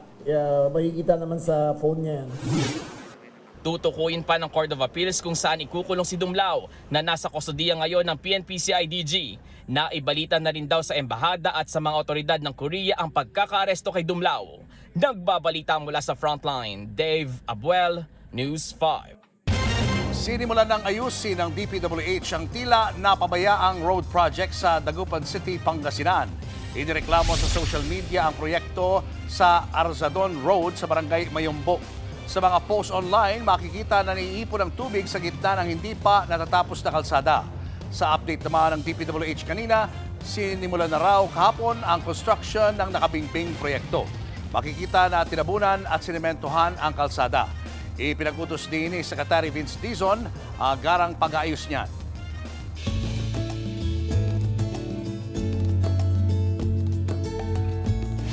Naghahanda na ng tulong ang Alagang Kapatid Foundation para sa mga biktima ng lindol sa Mindanao. Kasama ang iba pang MVP Tulong Kapatid Group, iniipon na po natin ang mga donasyong relief goods at iba pang pangunahing kailangan ng mga nilindol. Ipadadala po ang tulong sa mga komunidad na niyanig ng magnitude 7.8 na lindol kahapon. Kaisa po ang Alagang Kapatid at MVP Tulong Kapatid Groups sa pagbangon ng mga kababayan natin sa Mindanao. Showbiz, eto na nga! Mga kapatid, eto na nga, ikinalungkot ni Dennis Padilla ang petisyon ng anak na si Claudia Barreto na tanggalin ang Valdivia sa kanyang pangalan. Sa kanya pong Instagram, ipinost si Dennis ang bahagi ng kopya ng petisyon. Bagamat malungkot, sinabi niyang nirerespeto niya ang desisyon ng anak. Hindi rin daw magbabago ang pagmamahal niya kay Claudia. Valdivia ang tunay na apelyido ni Dennis. Isinunod dito ang apelyido ng kanyang mga anak na sina Julia, Claudia at Leon sa dating asawa na si Marjorie Barreto. Bago ito, naunang nag-file ng petisyon si Julia noong 2014 para palitan din ang kanyang apelyido at gawing Barreto. Pero nagbago ang isip ni Julia ng sumunod na taon at hindi na itinuloy ang petisyon. At yan nga po ang ating mga showbiz update at kay Alaman ngayong Martes. See you tomorrow mga kapatid. Ako po, si Jervy Wrights. Abangan niyo ulit kami bukas dito sa TV5 sa 1PH RPTV, True TV at 105.9 True FM. Kami ang inyong mga kapatid sa Balitaan at Public Service. Walang iwanan sa Frontline, Pilipinas.